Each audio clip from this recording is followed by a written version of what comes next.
कल हमने नया टॉपिक शुरू किया था, उपसर्ग। उपसर्ग के बारे में पढ़ा था। क्या होता है उपसर्ग?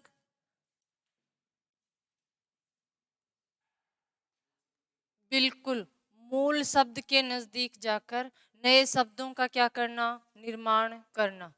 उपसर्ग के विशेषता के बारे में पढ़ा हमने। उपसर्ग क्या होते हैं? शब्दांश होते हैं। उपसर्ग का कोई स्वतंत्र अर्थ नहीं होता है। उपसर्ग मूल शब्द के साथ में लग करके अपना अर्थ निकलवाते हैं और मूल शब्द के अर्थ में क्या कर देते हैं? परिवर्तन कर देते हैं या विशेषता ला देते हैं।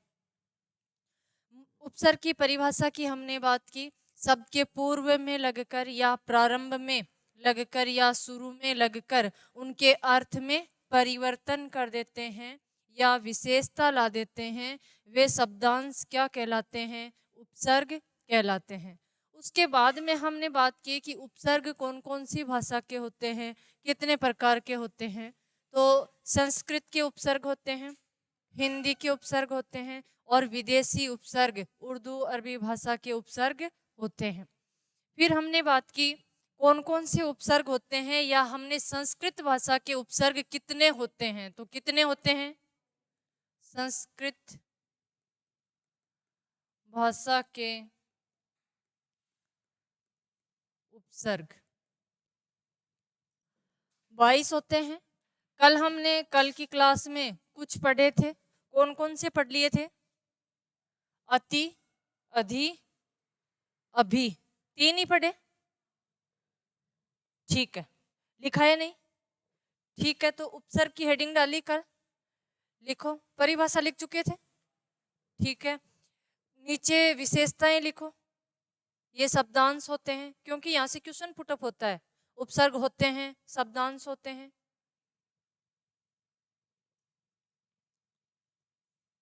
शब्दांश होते हैं,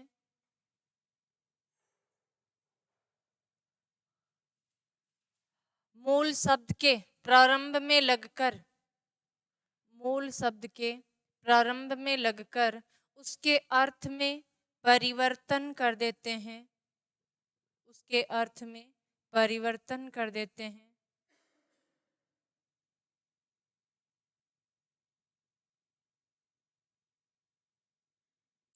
जिस भाषा का उपसर्ग होता है, जिस भाषा का उपसर्ग होता है उसी भाषा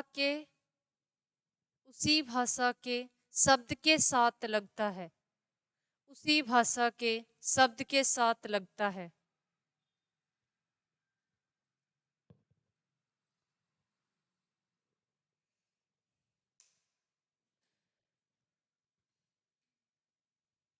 लिख चुके। महत्व क्या है? शब्द भंडार में वृद्धि। हिंदी के शब्द भंडार में क्या होती है? वृद्धि होती है। नए शब्दों का क्या होता है? निर्माण होता है। ठीक है, आगे के उपसर्गों की हम बात करें। कल हमने पढ़ा अति उपसर्ग,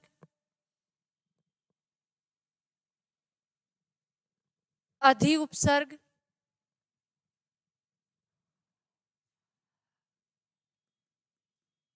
अति, अधि और कौन सा पढ़ा था? अति, अधि, 2 ही पढ़े थे क्या?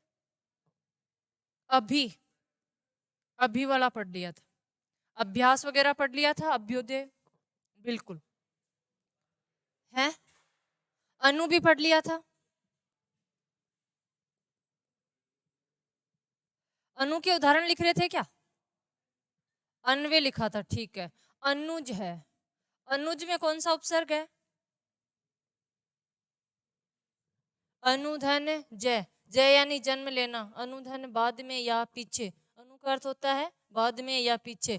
बाद में जन्म लेने वाला छोटा भाई, कहते हैं ना राम अनुज लक्ष्मण। ठीक है, अन्वय यण संधि, वैसे पहले अधूरा अक्षर अनुधन आए। अन्वेषण, अनुधन ऐषण। अन्वेषण, अनुधन ऐषण, अनुधन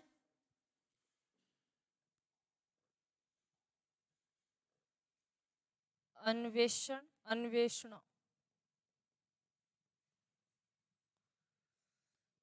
ठीक है, आगे हम पढ़ें आ उपसर्ग होता है। उदाहरण बताओ। आजन्म, आजीवन, आमरण, आकंठ। आ का अर्थ क्या होता है?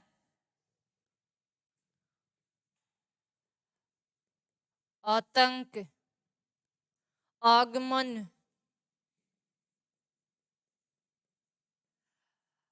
आ यानी तक, तक के अर्थ में। हाँ, जन्म तक, मरण तक, जीवन तक, कंठ तक। एक शब्द आता है आपाद मस्तक, आपाद मस्तक। तोड़ो शब्द को, तोड़ो। आ यानी तक, पाद से लेकर मस्तक तक, पैर से लेकर मस्तक तक शब्द पूछा जाता है।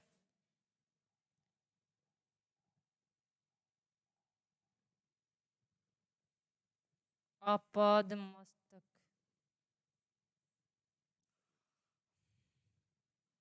आजानु बाहु, आजानु बाहु। जानू से लेकर बाहु तक, घुटनों से लेकर भुजाओं तक। ठीक है, लिखो। इसके आगे देखो। उत, उत के उदाहरण बताओ। व्यंजन संधि का नियम नंबर 3, नियम नंबर 4, नियम नंबर, ये सारे उत के उदाहरण यहीं आ जाएंगे। नियम नंबर 2 कौन कौन से देखो। उच्छिष्ट पढ़ा था। संधि विच्छेद क्या होगी? बिल्कुल, उत्तधन शिष्ट। उच्छ्वास, उत्तधन श्वास। उच्छृंखल, उत्तधन श्रृंखल। उन्मूलन,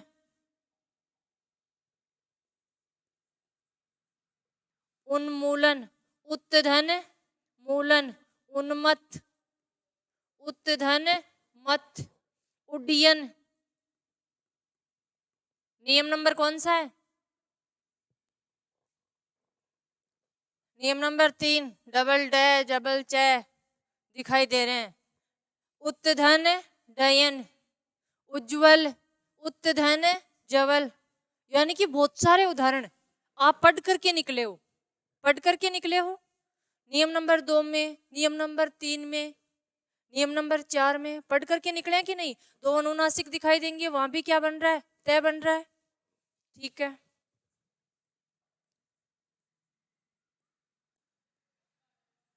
उत्तधन जवल। उत ऊंचे के अर्थ में प्रयुक्त होता है। उत उपसर्ग का अर्थ क्या होता है? ऊंचा।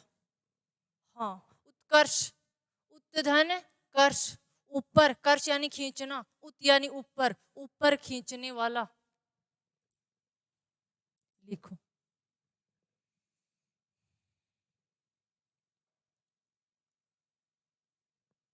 यानी कि उपसर्ग का नाम लेते ही आपको बहुत सारे उदाहरण याद आ जाने चाहिए, क्योंकि हम पढ़ करके निकले हैं संधि में। संधि के अलावा है जो तो है ही, बाकी संधि वाले तो है ही है।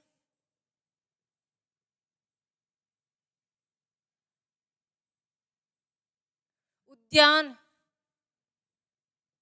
क्या होगा? उद्यान। दे आ रहा है, तय में बदलेगा। उत्तधन यान, उद्घाटन, उत्तधन घाटन। लिखा है कि नहीं हमने? ठीक है, ये तो आप कल लिख ही चुके ना।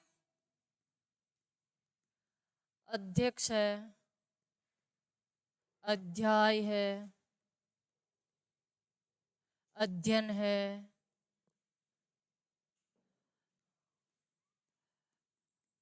अभिमान है, अभिप्रेरणा है,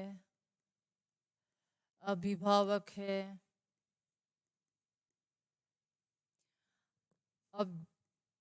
अभ्युदय है, अभ्युत्थान है। अभ्युत्थान में कौन सी संधि है? यण संधि। क्या हो जाएगा? बिल्कुल, अत्याचार है, अत्यधिक है, अत्यावश्यक है।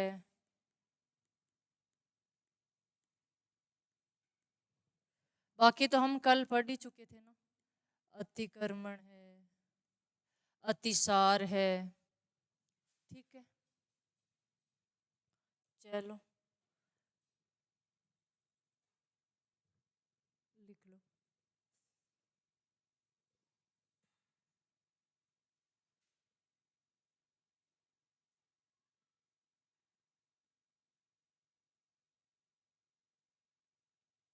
अत्यंत, अत्यल्प, अत्यल्प की, अत्यल्प में कौन सा उपसर्ग है? अत्यल्प। अति, अति धन अल्प, अत्यंत, अति धन अंत। यानी कि शब्द को तुरंत तोड़ना आना चाहिए, शब्द तो कोई भी हो। नियम याद है, आप तोड़ दोगे अपने आप क्या हो जाएगा? अलग हो जाएगा। ठीक है, आगे पढ़े। उत पढ़ चुके हम, पढ़े उप। उप के बाद में अप, अपी। उप के उदाहरण बताओ। उप यानी निकट, नजदीक, गौण या समान। देखो, उपदेश, उपवन, उपयोग, उपघटा, उपमंत्री, उप प्रधानाचार्य, उपमान, उपमेय। अप के उदाहरण बताओ। अपकर्ष है, अपयश है, अपशब्द है, अपशब्द, अपकार।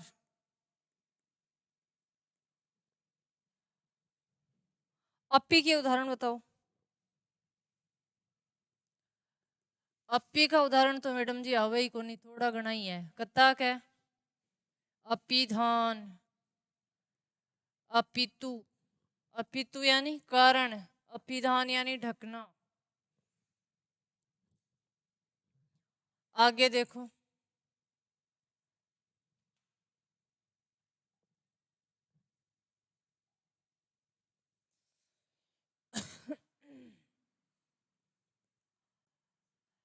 निर, निस, दूर, दुस। पढ़ो। निर के उदाहरण बताओ। कल पढ़ करके निकले हो। निर के उदाहरण बताओ। नियम नंबर कौन सा है? निर्जन। बिल्कुल, निर्जन है, निर्बाध है, निर्गुण है, निर्मल है, निर्माण है,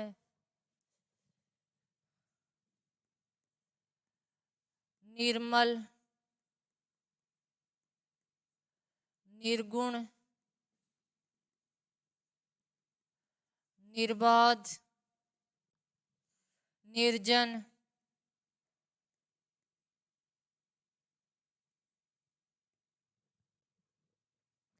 व्यंजन संधि का नियम नंबर 4 या 5? 4, 4 तो ई ऊ वाला था। 5, बाद में घोष वर्ण आए तो विसर्ग किस में परिवर्तित हो जाता है? रे में परिवर्तित हो जाता है। पढ़ करके निकले हो, कोई दिक्कत नहीं। अलग कर दोगे उपसर्ग और मूल शब्द क्या अलग। निस के उदाहरण बताओ।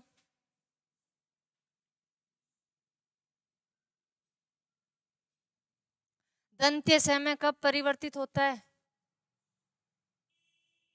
प्लस के बाद में क्या आए तो, बिल्कुल प्लस के बाद में तैथ स आए तो विसर्ग दंत्य स में परिवर्तित हो जाता है। उदाहरण पढ़ करके निकले। निस्संतान, निस्संकोच, निस्सास, निस्सार, निस्तर, निस्संतान,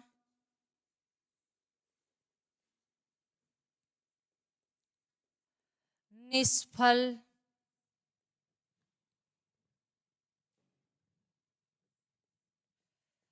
निस्संकोच। और बताओ, अभी बात करते हैं। हाँ, बात करेंगे अभी। निःशुल्क,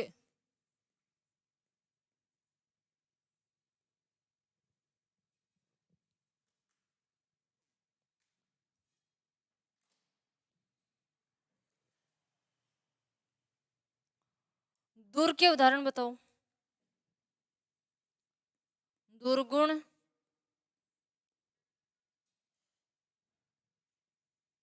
दुर्गम, और बताओ। कल पढ़े हमने दूर के उदाहरण।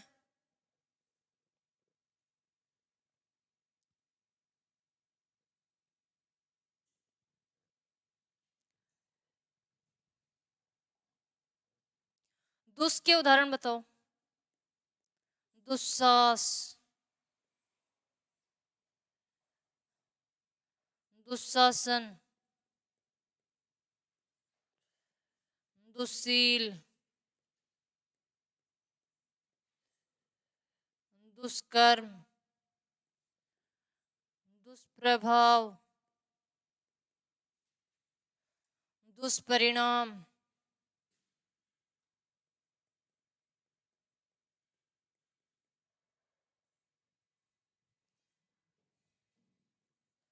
दुर्दिन,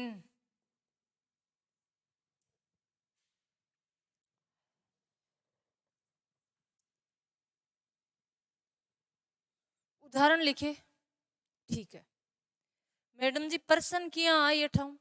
देखो प्रश्न किया आई, आप प्रश्न बढ़ावा। मैंने लिखा दुष्परिणाम, यहीं से बना लेते हैं प्रश्न। आए हुए तो खैर है ही है। दुशील,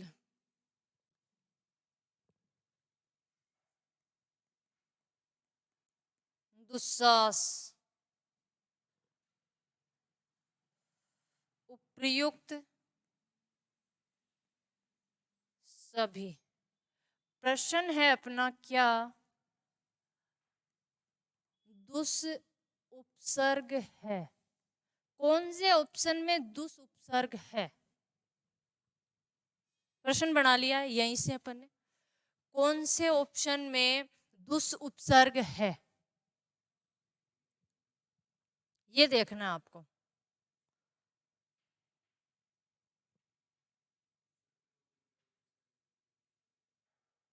उपयुक्त सभी।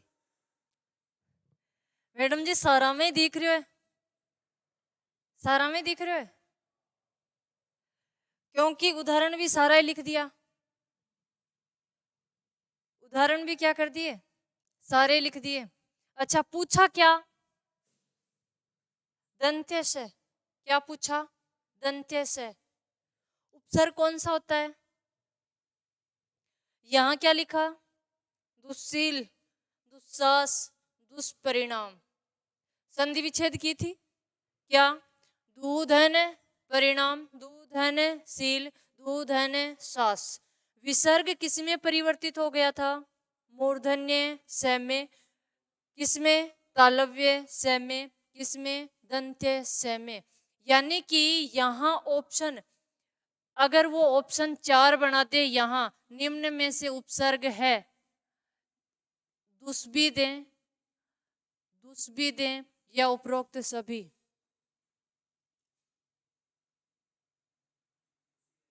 है क्या आएगा? यानी कि मेरा कहने का अर्थ है संधि विच्छेद में विसर्ग तीनों से में क्या हो जाता है? परिवर्तित हो जाता है। लेकिन उपसर्ग में केवल और केवल क्या होता है? दंत्य से। क्या होता है? दंत्य से। यानी कि शब्द कोई भी हो, चैछ से वाला हो, तैथ से वाला हो या कट फफ वाला हो, विसर्ग या ये अपना उपसर्ग किसमें ही परिवर्तित रहेगा? दंत्य से में। शब्द कोई भी हो, सभी में ही कौन सा है? दंत्य से। इसका आंसर क्या हो जाएगा? उपरोक्त सभी। आंसर क्या हो जाएगा? उपरोक्त सभी। यानी इसमें भी दुस उपसर्ग है, इसमें भी दुस उपसर्ग है और इसमें भी दुस उपसर्ग है। कौन सा से? दंत्य से। यानी कि दंत्य से में तीनों ही उदाहरण आ जाते हैं। संधि में क्या आते हैं? अलग अलग। और यहां क्या आते हैं? साथ में। और यही कहां है? निस में। निस में भी तीनों ही उदाहरण आ जाएंगे, तालव्य से, दंत्य से, मूर्धन्य से। तीनों ही शब्दों में कौन सा उपसर्ग है? निस। कौन सा उपसर्ग है? निस। ये ध्यान रखना, कहीं यहां ऑप्शन निष्फल वाला बना करके आपको दे दे कि निस उपसर्ग किस में है, ये वाला, तो निस कोई उपसर्ग नहीं होता है, ध्यान रखना।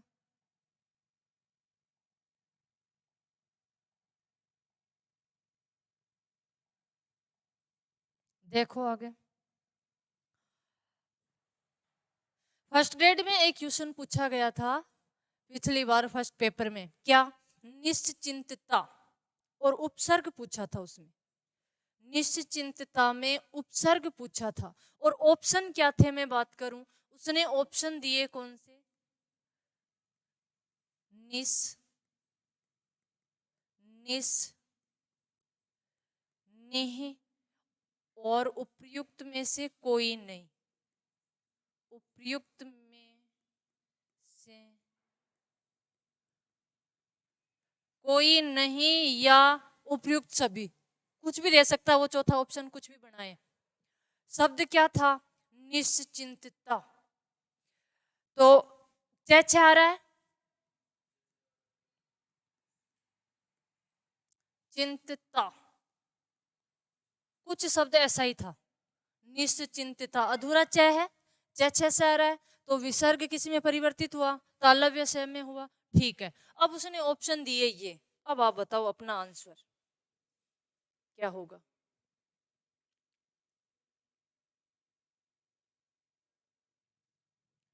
हाँ, आपकी तरह बहुत सारे विद्यार्थी तो कहां पहुंच गए? चौथे ऑप्शन पर। उसने क्या किया? उसने में दंत्य से दिया ही नहीं, ऑप्शन में ही नहीं दिया। तो बहुत सारे विद्यार्थी कहां पहुंच गए? यहां, क्योंकि यहां क्या लगा हुआ है? तालव्य से। ध्यान रखना, जब वो सैदंत्य से दे ही ना, ऑप्शन में ही ना दे, तो दूसरा नंबर हम किसको दें? विसर्ग को। दूसरा नंबर हम किसे दें? विसर्ग को। फिर हम विसर्ग उपसर्ग के रूप में चुन सकते हैं। अगर दंत्य से है, अगर दंत्य से है तो उपसर्ग तो ये है ही है, यानी कि तीनों ही से। उपसर्ग में दंत्य से ही होता है। उपसर्ग में कौन सा से होता है? दंत्य से ही होता है। अगर दंत्य से ऑप्शन में ही नहीं देता है तो हम किसको चुन सकते हैं? विसर्ग को चुन सकते हैं, न कि तालव्य से को। तालव्य से और मूर्धन्य से तो होता ही नहीं। विसर्ग क्यों होता है? क्योंकि हमने संधि विच्छेद करते हैं हम, और संधि विच्छेद में तो विसर्ग किसका रूप होता है? तीनों का रूप होता है। लेकिन इसने यहां दिया ही नहीं है, तो यहां फर्स्ट ग्रेड लेवल का भी है, तो उसने घुमा करके पूछा, वो ऑप्शन ही नहीं दिया।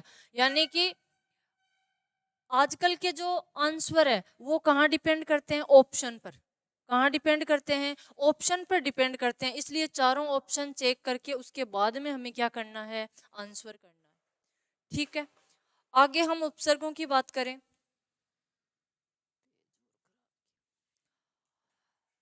नि उपसर्ग, निर, निस, दुर, दुस पढ़ चुके। नी, उसके बाद में हम पढ़े परा, उसके बाद में हम पढ़े परी, उसके बाद में हम पढ़े प्रति। ठीक, नी के उदाहरण बताओ। है निस्तब्ध,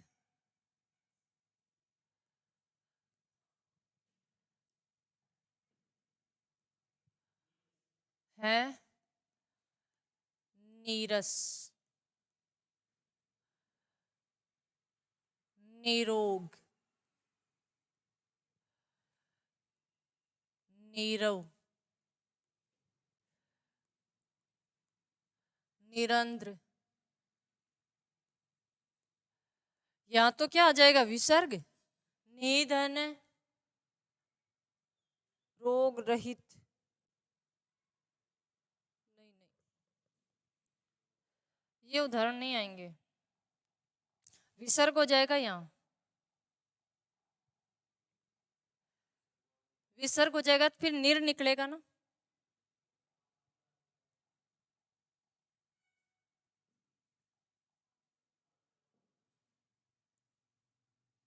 ठीक है, और देखो, निकम्मा। परा के देखो, पराजय, पराक्रम, पराभव, पराकाष्ठा।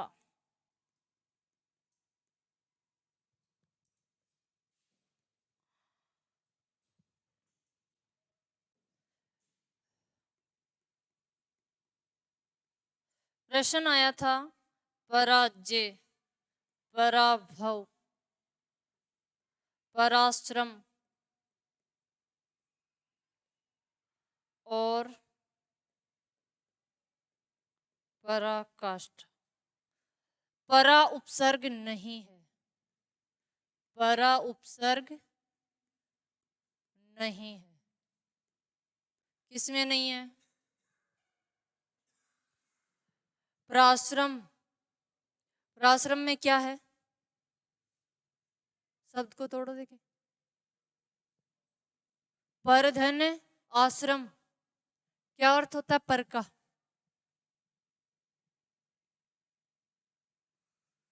अन्य, दूसरा।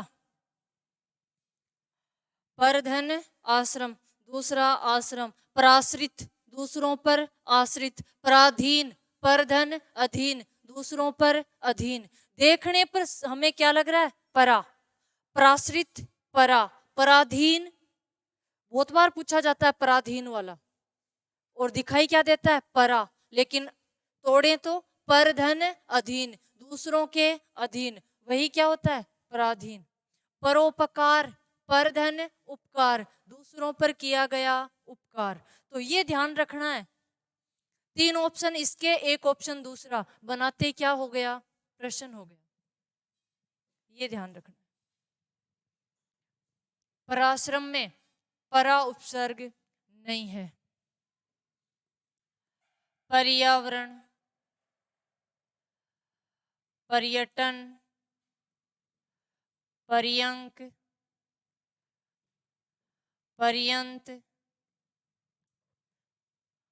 परिभ्रमण,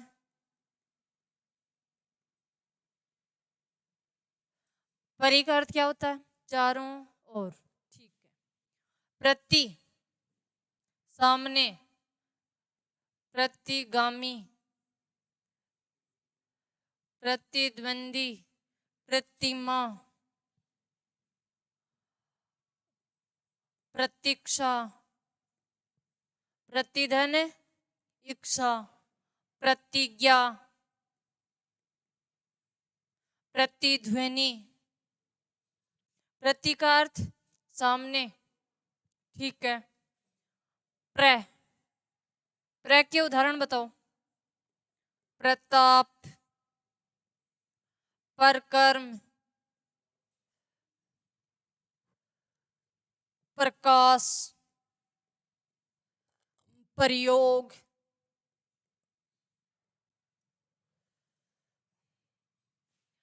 प्र का अर्थ होता है आगे, गति, प्रगति।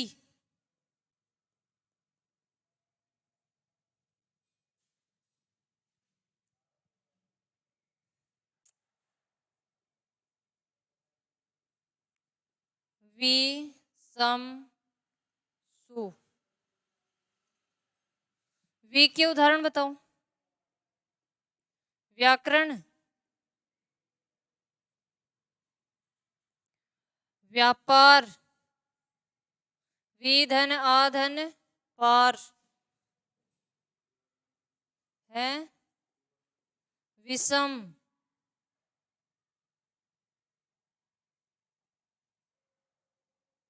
विवर्तन, विकार, विफल, विजय,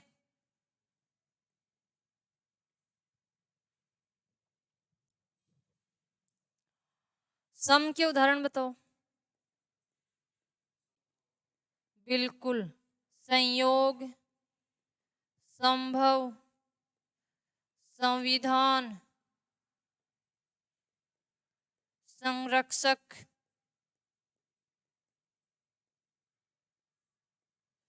संलाप,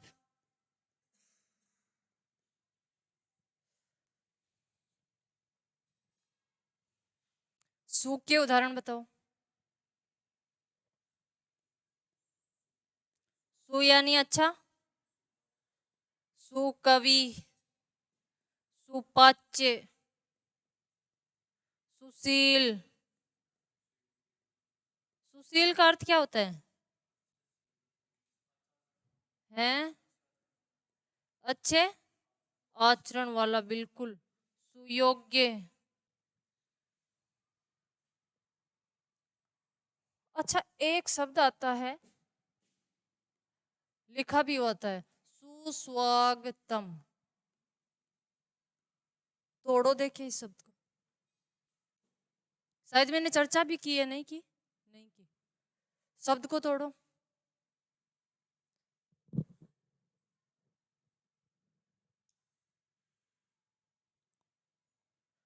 घरों पर लिखा हुआ होता है सुस्वागतम। अच्छा ठीक है, अर्थ निकालो।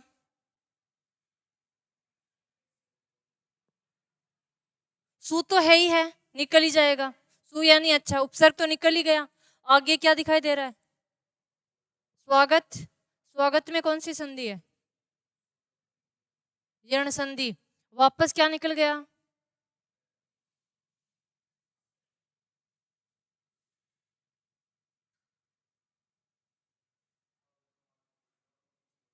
है, वापस उ बच गया। वह का ऊ बन गया। अरे यण संधि, वह का ऊ बन गया। सु पहले से ही था, सु प्लस आगतम। अब आप बताओ, एक ही जगह दो उपसर्ग, एक ही जगह दो उपसर्ग। वैसे तो आ सकते हैं एक ही शब्द में दो उपसर्ग आ सकते हैं, तीन उपसर्ग आ सकते हैं। क्वेश्चन आया था दुर्व्यवहार में कितने उपसर्ग है? दुर्व्यवहार में कितने उपसर्ग है बताओ। देखिए, चर्चा कर चुके हैं हम। दुर्व्यवहार में कितने उपसर्ग है, क्वेश्चन आया हुआ है। बिल्कुल, कितने? तीन। ऑप्शन बना दिए, 1 2 3 4। धूधन, विधन, दुर, वि और अव। ठीक है, ये शब्द क्या है? अशुद्ध। दो उपसर्ग एक ही साथ, एक तो ये वाला सु और एक ये सुधन आगत संधि करें, यण संधि। और हमारी नजर, शब्द शुद्धि में पूछा जाता है, हमारी नजर सीधे ही उस मकान पर जाती है जहां लिखा हुआ होता है क्या? सुस्वागतम। दवाइयां पूछी जाती है तो हमारी नजर सीधी हॉस्पिटल पर जाती है, हाँ दवाइयां ऐसे लिखते हैं। जबकि क्या होती है? अशुद्ध। दवाइयों में ई की बड़ी मात्रा क्या होती है? अशुद्ध होती है। यानी कि हॉस्पिटल में डॉक्टर अच्छा बैठता है, लेकिन लिखने वाला तो कौन होता है? पेंटर होता है। और अगर उसे शुद्ध हिंदी आती तो वो पेंटर बनता या प्रोफेसर? क्या बनता? प्रोफेसर। सीधे ही हमारी नजर वहीं जाती है। मिष्ठान पूछा जाता है शुद्ध है या अशुद्ध, और नजर जाती है मिष्ठान भंडार पे, और वहां लिखा हुआ क्या होता है? अशुद्ध लिखा हुआ होता है। क्या लिखा हुआ होता है? अशुद्ध लिखा हुआ होता है। कैसे लिखते हैं मिष्ठान? लिखो देखे। हैं? ये लिख चुके ना? है।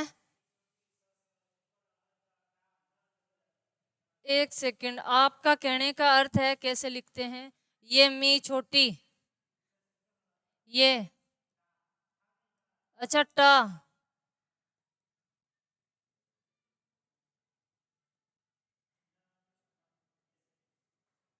ये देखो इन्होंने पढ़ाई कर रखी है। संधि विच्छेद कौन सी है? संधि विच्छेद करो।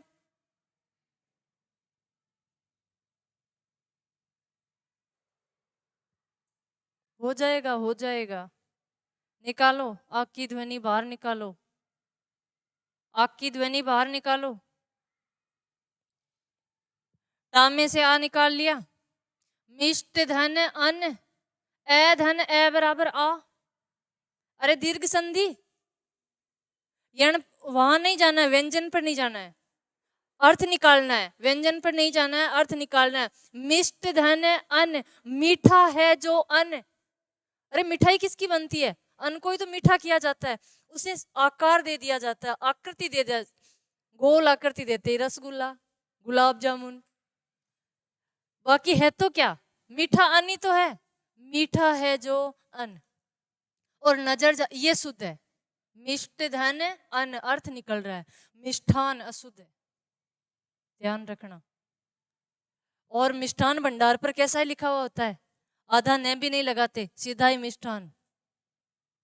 और विद्यार्थियों को वही स्थायी रहती है, जो हम देखते हैं वही स्थायी रहता है। अरे तो कोई हिंदी का प्रोफेसर थोड़ी ना आया लिखने के लिए कि वहां शुद्धि लिखा है जो आप वही मानते हो। टीचर पढ़ाते हैं वो नहीं मानते, नजर वहीं जाती है, अच्छा ऐसा लिखा हुआ था, ठीक है भाई, ये शुद्ध होता है। दीर्घ संधि, कौन सी संधि? दीर्घ संधि, ध्यान रखना। बढ़े आगे, लिखो। यानी कि आपको उदाहरण याद करने की आवश्यकता ही नहीं। देखो, सम उपसर्ग, नियम नंबर 8, व्यंजन संधि का नियम नंबर 8 क्या? यदि अनुनासिक मैं के पश्चात अंतस्थ और ऊष्म आए तो अनुनासिक मैं किस में बदल जाता है? अनुस्वार में बदल जाता है। बताओ संधि काम आ रही है कि नहीं आ रही? आ रही है। अपने आप अलग कर रहे हो, अपने आप मूल शब्द निकाल रहे हो, सारे काम संधि से ही होंगे। चलो लिखो।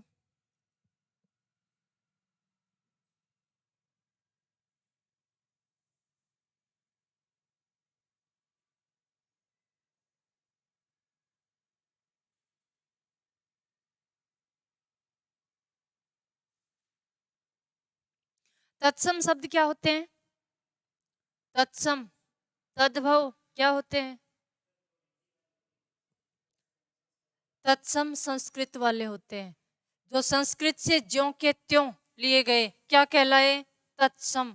तत् यानी उससे, सम यानी समान, तत् यानी उसके, सम यानी समान, उसके समान, किसके समान? संस्कृत के समान। तो वहां से ज्यों के त्यों ग्रहण किए गए, वो तत्सम के।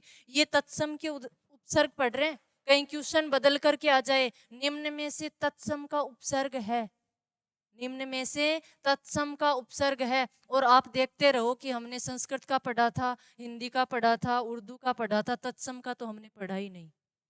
ये कौन से ही हैं? तत्सम के हैं, क्योंकि संस्कृत के शब्द है, संस्कृत के उपसर्ग है। 22 उपसर्ग किसके होते हैं? संस्कृत के। पढ़ रहे हैं तो ये कौन से भी हो जाएंगे? तत्सम के। निम्न में से तद्भव का उपसर्ग है, हिंदी वाले अभी पढ़ेंगे, ध्यान रखना है। ठीक है, लिख चुके, आगे बढ़े। कितने उपसर्ग पढ़ चुके? देखो देखिए अपनी अपनी कॉपियों में, 22 हो गए।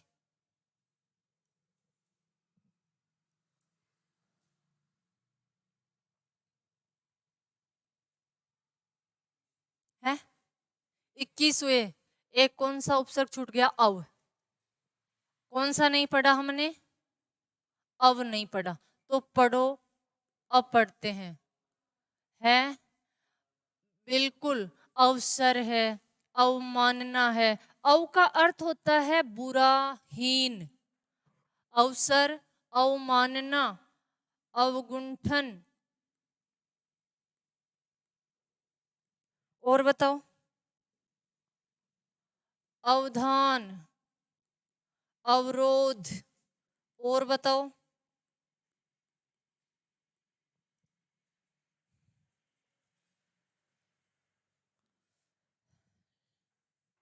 लिखो।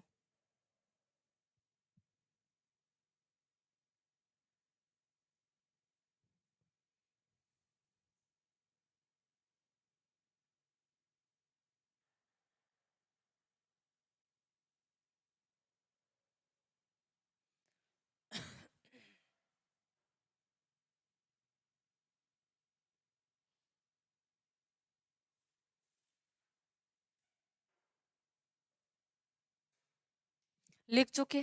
देखो, अब हम बात करते हैं हिंदी के उपसर्ग। कोई गणना नहीं है कितने होते हैं, बहुत सारे होते हैं, लेकिन जो एग्जाम में आते हैं हम उनकी बात करते हैं। कौन कौन से आते हैं, देखो हम बात करें।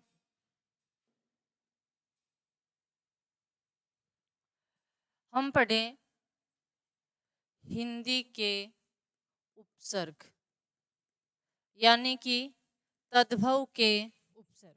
ठीक है, कौन कौन से होते हैं हम बात करें। जैसे कि ए और अन, एक तो हलंत वाला अन, एक ए। अध,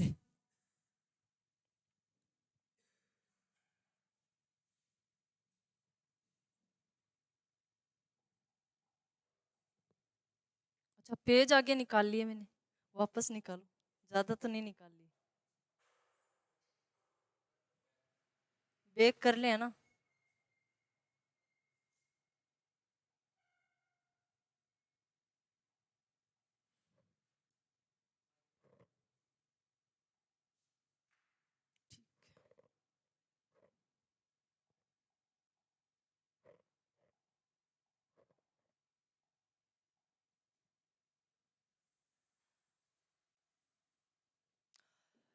मैं पढ़ना चाह रही थी क्या, संस्कृत के कुछ अव्यय होते हैं जो भी उपसर्ग की तरह काम में लिए जाते हैं, उनकी हम कुछ बात करेंगे, उसके बाद में हिंदी के उपसर्ग पढ़ेंगे।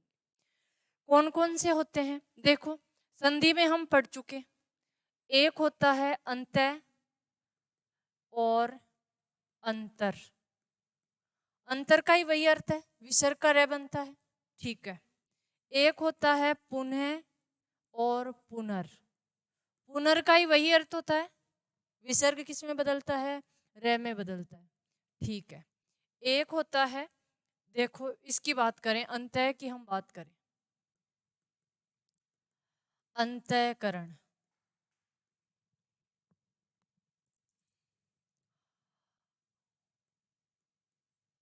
अंतरजातीय, अंतरदेशीय,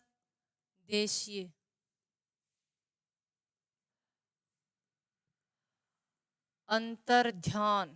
अपनी अपनी कॉपियों में लिखो अंतर्ध्यान।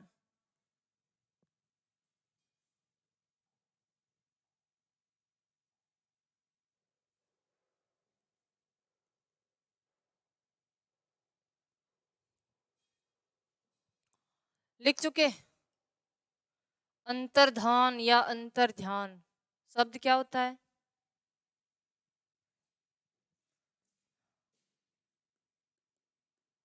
अंतर्ध्यान होता है या अंतर्धान होता है, अभी एसआई में भी पूछा गया था, है बिल्कुल। शब्द क्या होता है, अंतर्धान होता है, जबकि हम बोलते क्या है, अंतर्ध्यान बोलते हैं। शब्द शुद्धि में पूछा गया था, ध्यान रखना, अंतर्ध्यान नहीं होता, अंतर्धान होता है। ठीक है, अंतरराष्ट्रीय लिखो, अंतरराष्ट्रीय लिख लिया।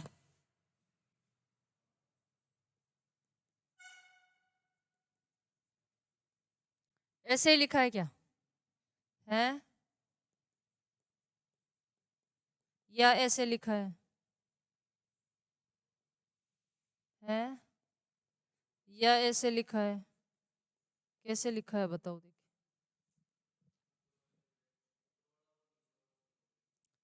बीच वाला गलत है, ठीक है और देख लो।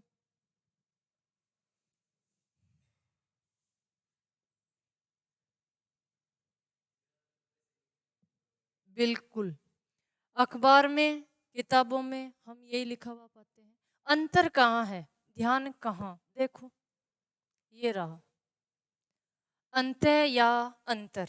अधूरा वाला रे पढ़ चुके, ये जाएगा ऊपर, जाएगा। अधूरा वाला रे कहाँ जाता है, ऊपर जाता है। अंतर का अर्थ होता है के बीच। क्या होता है, के बीच। हम क्या पढ़ रहे हैं, अंतरराष्ट्रीय, मतलब दो राष्ट्रों के बीच, दो राष्ट्रों के बीच जो वार्तालाप, जो समाचार, जो भी है, अंतरराष्ट्रीय। ये राष्ट्र के भीतर की बात है। जो आप ये ऐसा लिख रहे हो अंतरराष्ट्रीय, इसका अर्थ होता है भीतर। अंतर्धान मन में करते हैं, भीतर करते हैं, जो अभी ध्यान लगाते हैं, करते हैं कि नहीं। अंतरदेशीय, कागज चलता था, देश के अंदर चलता था, चलता था कि नहीं, देखा है क्या। अंतरदेशीय कागज चलता था एक, कैसा होता था, देखा नहीं। इतनी नई जनरेशन आ चुकी है कि अंतरदेशीय कागज भी नहीं देखा है इन्होंने। अच्छा ठीक है, देख लेना, अब तो शायद चलता नहीं है। अंतरदेशीय कागज होता था इतना बड़ा, आसमानी कलर का, वैसे फोल्ड होकर के और चिपका करके अंदर जो भी समाचार लिख करके और देश में चलता था, कागज भेजते थे। एक तो उससे पहले आता था लिफाफा, कार्ड, जो कि सामने सारे समाचार सामने ही दिखते थे। और अंतरदेशीय कागज बिल्कुल बंद हो जाता था, उसे कोई पढ़ नहीं पाता था। चलो, ये तो क्या हुई, भीतर की बात। इसका अर्थ होता है अंदर या भीतर, इसका अर्थ होता है के बीच। अगर दो राष्ट्रों के बीच की बात होती है, दो जातियों के बीच की बात होती है, दो राज्यों के बीच की बात होती है, तो कौन सा वाला अंतर, पूरा वाला रे, अंतरराज्यीय।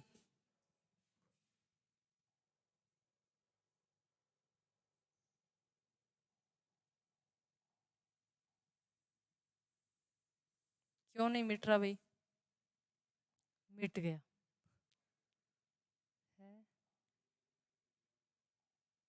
अच्छा, मिट गया, के बीच। उदाहरण लिखो, कौन से अंतर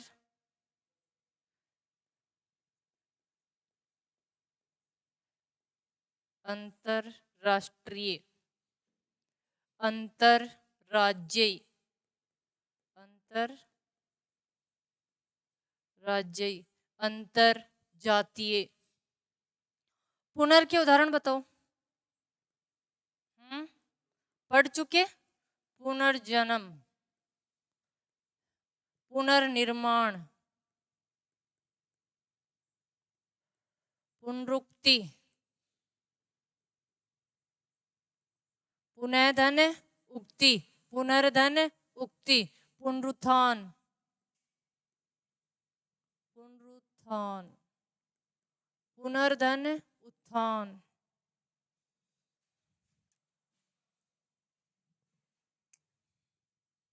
अलम,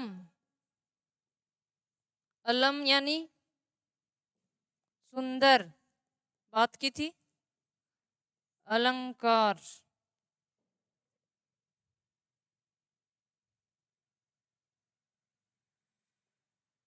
सह, सह, सह के उदाहरण बताओ। सफल,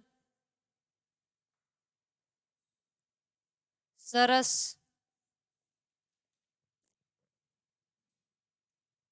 सह के उदाहरण बताओ।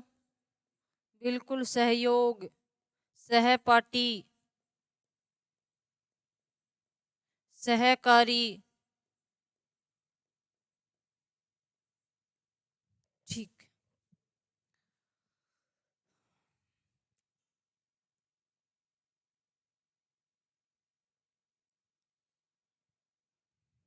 सत,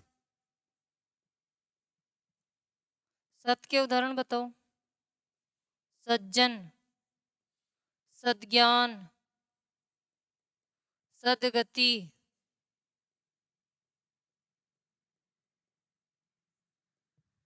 सन्मार्ग,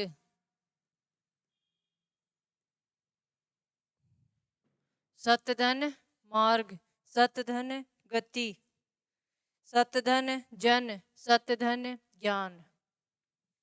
लिखो, ये लिखो, आगे और पढ़े।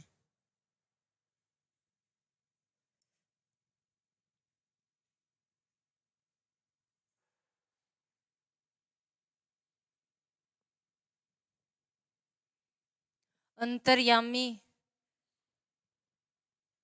अंतर्गमन, रे वाले सारे उदाहरण यहाँ आ जाएंगे। विसर्ग वाला यहाँ आ ही गया। एक चीज हमने पढ़ी नहीं, क्या? विसर्ग संधि के अंदर में हमें लास्ट में पढ़ना था क्या, कि हमने पढ़ा विसर्ग के बाद में घोष वर्ण आए तो विसर्ग किस में परिवर्तित हो जाता है? रे में परिवर्तित हो जाता है।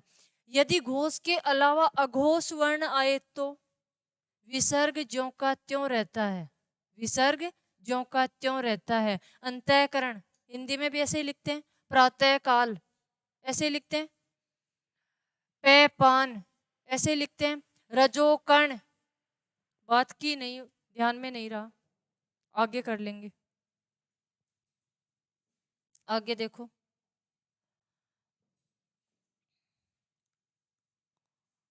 पर, प्राक, ने, स्वयं,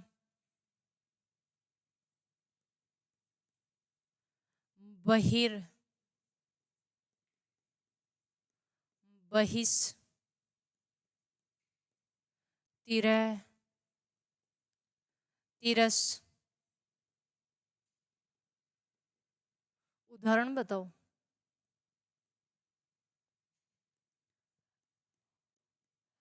प्रागैतिहासिक, संधि विच्छेद करो भाई, कौन सी संधि है? प्राक धन, मूल शब्द क्या है इसमें? इतिहास। मूल शब्द का नाम लेते ही उपसर्ग को अलग कर दो, प्रत्यय को अलग कर दो। इक प्रत्यय लगने पर पहले वाले को क्या किया? दीर्घ। तो यहाँ ई थी, ई का आई, और अधूरा कै किस में बदला? अधूरे गै में, और गै में क्या जुड़ी? आई। वापस शब्द क्या बना? प्रागैतिहासिक। प्राक धन इतिहास धन इक, ठीक है। प्राकथन,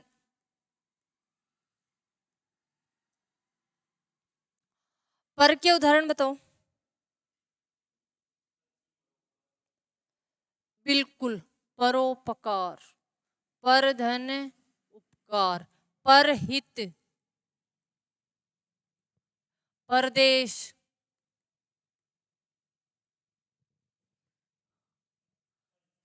है परजीवी। और बताओ।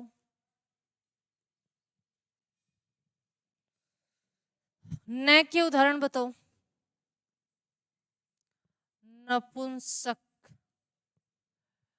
नगण्य, न गणने योग्य, नग, न धन ग, नेति, न धन इति, गुण संधि। लिखो। स्वयं, स्वयं सेवक, स्वयं पाठी, स्वयं पाकी,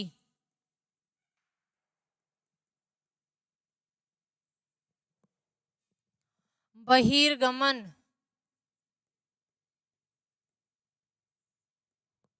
बहिष्कार,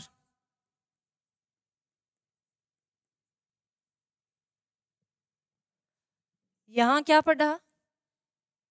यहां क्या लिखा? दंत्य से, मूर्धन्य से, ठीक है। तिरस्कार, तिरोभाव, तिरय धन भाव। नियम नंबर 1, ए और विसर्ग ओ में परिवर्तित हो जाएगा। तिरस्कार,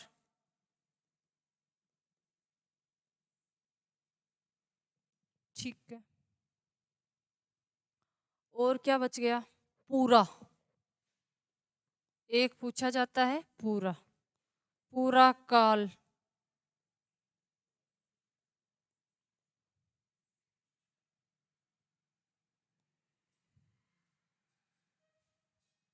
सम, कौन सा सम? पूरा वाला सम। कौन सा सम? पूरा वाला सम। समकालिक, समकालिक में मूल शब्द क्या है? काल। सम धन काल धन इक। समकोण। सम का अर्थ क्या होता है? बराबर, समान। यहां हमने क्या नहीं लगाया? हलंत। हलंत वाला सम अलग पढ़ चुके, ये सम अलग पढ़ चुके, ध्यान रखना है। ऑप्शन कोई भी पूछ लें तो ये सम हलंत का भी ध्यान रखना है। नियम नंबर 8 वाला पूछ रहा है या ये पूछ रहा है, ये ध्यान रखना। लिख लो।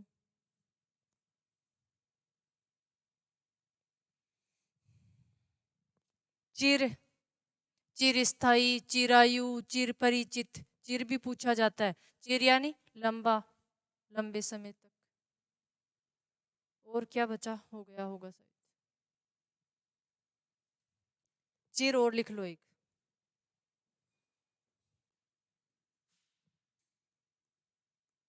चिर, चिरस्थायी, चिर परिचित,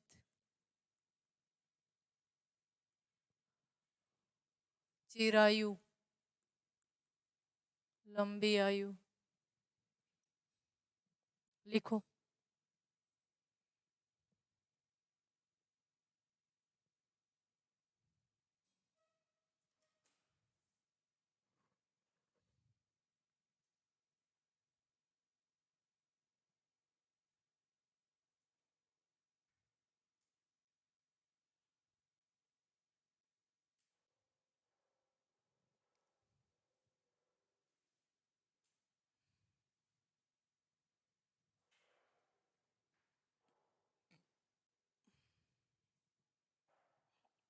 अब मैं आपसे एक प्रश्न पूछ लेती हूँ। क्या? परदेश, परपोता,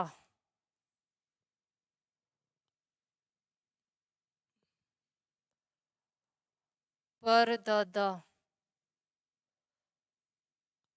और चलो पर नाना। चार ऑप्शन बढ़ा दिए। आया हुआ क्वेश्चन नहीं है, हमने ही बढ़ाए हैं। देखो, निम्न में से भिन्न है परदेश। क्यों भाई?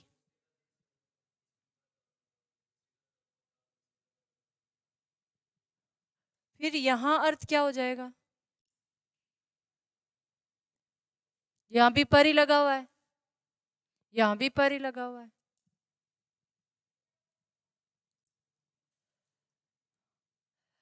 हमने ऑप्शन ऐसे बनाए, वो 3 ये दे करके पर वाले और 1 ये देते पर पोता। पूछ ले निम्न में से भिन्न है तो पर पोता। क्यों? क्योंकि इस पर का अर्थ होता है दूसरा, दूसरों पर किया गया उपकार। परहित, दूसरों का किया गया हित। इस पर का अर्थ होता है अन्य, दूसरी पीढ़ी का, अन्य पीढ़ी का या दूसरी पीढ़ी का। यहाँ पर पोता, पर नाना, पर दादा, ये वाले उदाहरण आ जाएंगे। किसका उपसर्ग है? उर्दू भाषा का उपसर्ग है। विदेशी भाषा का उपसर्ग में हम पढ़ते हैं पर। अभी पढ़ेंगे जब बात आएगी। क्वेश्चन ऐसे बन सकता है, कहने का मतलब है रट करके नहीं रखना है, कहीं इस पर को रट करके जाओ नहीं, फिर बाहर नहीं निकाल पाओगे, ये ध्यान रखना है। ये 3 ये देख करके ऊपर क्वेश्चन पूछ ले, उर्दू भाषा का उपसर्ग है, निम्न में से उर्दू भाषा का उपसर्ग है। 3 के कौन से दे दिए? ये वाले उदाहरण। एक उदाहरण के कौन सा दे दिया? परदादा या परपोता। तो क्या हो गया? ये पर उर्दू भाषा का उपसर्ग हो गया। यानी कि क्वेश्चन कुछ भी बन सकता है, निम्न में से तद्भव का उपसर्ग नहीं है या तद्भव का उपसर्ग है, या निम्न में से हिंदी का उपसर्ग है, निम्न में से पिछली बार आया था अंग्रेजी का उपसर्ग है। वो ध्यान रखना। कौन सा भिन्न है? प्रदेश, दूसरा देश। ठीक है, आज के लिए इतना ही। कल हम पढ़ेंगे हिंदी के उपसर्ग।